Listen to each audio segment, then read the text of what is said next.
Today we are speed painting some Ork Commandos for our up and coming Kazakin vs Orks diorama. Now I've been reading The Purging of Cadalus in my spare time, and it's really a great insight of how the Orks work, and how deadly they are to not just the Space Marine, but our poor Kazakin. So for our model I chose the Breacher Boy, who has a really cool weapon that just kinda looks like it's going to be firing a bunch of junk. And with our model now built, it's time to prime him. It's about -1 to -3 degrees outside, so it's time to warm up our spray paint. And warming it by just turning it round over a warm tap is going to really loosen up our paint, which will make it flow really nicely, especially in cold weather, making sure our primed mini will have no imperfections and it'll be nice and smooth. And when I prime a mini with this with a spray can, I make sure to do zigzag-like patterns, just to make sure all the paint doesn't pool up in any specific areas and it gets a nice even coating. And if we zoom him up way too big, he's got a nice thin coat on him, maybe just a few thumbprints on his base where I picked him up. So let's get to the speed painting. I'm going to start by doing a dry brush of a very kind of light warm grey all over the miniature, not really bothering about how good it looks. As long as I'm slapping on some grey paint, I'm pretty happy with it. As this is the first dry brush, I'm just looking for some texture, so make sure to get right in all those nooks and crannies and get it all over the Ork, which we are now promptly moving over to a light grey, which is basically almost a white Air Orthuan grey. This is one of my favourite whites, but for this I'm going to be stippling in the middle of these areas and mainly aiming for all of the highlights and edges of the miniature. After all the paint was dry, it's time to move over to Ork Flesh contrast paint, which is probably one of my most hated contrast paints, but today I think I'm going to give it a second chance. And the way I've managed to get this contrast paint to start working is by adding a very thin layers at a time. I didn't thin this, but I did put it on neat from the bottle, but all I'm doing is spreading it all over the miniature and not letting it pull up at all. The only places I want any pooling isn't to be the extreme recesses of his muscles to add that definition, but thankfully all of the pre-highlighting we've done with the dry brushing has helped a ton. The worst thing about this paint is it stains really easily and you don't have that long to work with it. And once you're happy with it, just leave it and wait for it to dry and just hope for the best. So I think it's about time we move over to a paint I actually do really like, and I think this is my favourite contrast paint, and that is Cygor Brown. It is literally the best leather paint you could ever ask for. And with this, I'm not adding any more water to it, I'm just adding it straight from the bottle and then spreading it everywhere. With this one, it doesn't matter how much it pulls in certain areas, as I really like the dark look it gives. And when you move it over around the miniature, in the highlights, it looks so good with that light brown colour. So to start filling in some of the other blocks of colour, let's move over to Black Legion contrast paint, which is the best black contrast paint there is. And for this, I'm going to be painting his shirt and trousers, just for nice bit of easy contrast, just to save on time, as you really can't go wrong with this paint. The only thing you really should be paying attention is just not to get on any other colours, as that will be a bit of a pain. So let's get started on all of those metallics, and for this I'm going to be using my favourite metallic paint, and that is Black Metal by Scale 75. It is a very nice cool metal, temperature wise, not literally, but for this I'm going to be painting pretty much all of the metallics on this metal in that silver. And this really is the part, if you're painting your own Ork at home, to really make it more customizable to what you want to see. For this I'm just painting it all in this silver, but this is when you add your nice blacks, yellows and reds, depending on what Ork clan he is from. That's really up to you. For this I'm just doing a standard silver.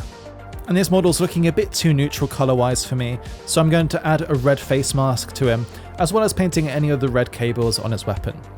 I'm starting with Corn Red, as this really is such a nice base tone for any red paints you're using. Another really common sense tip I never really think about doing and I always forget about is just holding your miniature upside down for a while. You will see a completely different miniature and it'll make certain spots on the miniature really easy to get to.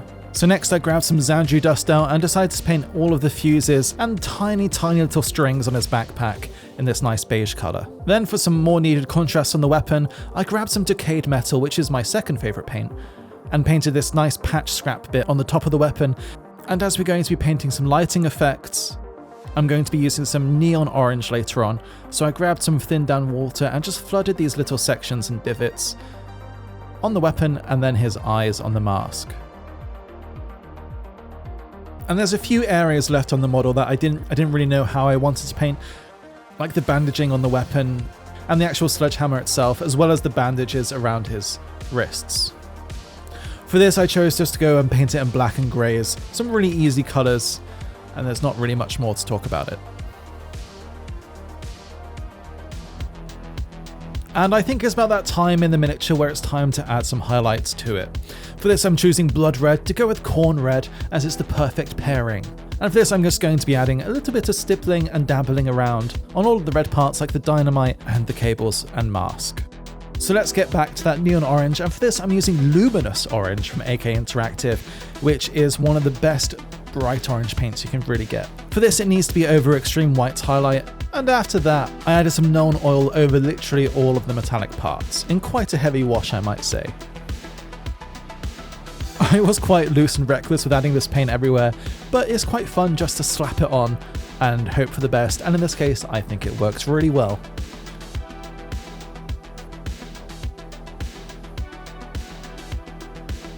And after that, all of the base coating is done, and this is what it looks like before we move on to the next step, and I think a lot of you will probably just like it here as it is. But because I used dark brown wash on my Kazakin, I'm going to be using it on my Ork too, just to make sure it fits in with the paint scheme. And with this, I'm literally just going to coat most of the miniature, everything apart from the orange we put down earlier, so just try and avoid these areas. But have fun and literally coat the whole thing. After that I left it for about 5 to 10 minutes just to dry a tiny bit, but I don't want it to dry fully, as it is time to remove the enamel wash we just put on.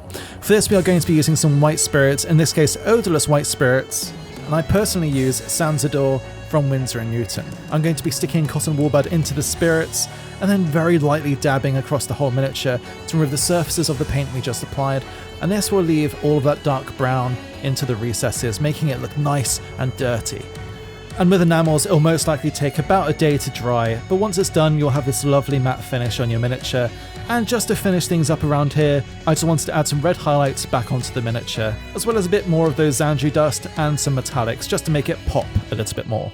And finally finishing it, this model took me just over an hour to paint, and that is probably plus recording as well. If I was batch painting these, I think you could get some really effective army schemes with this. Let me know what you think in the comments.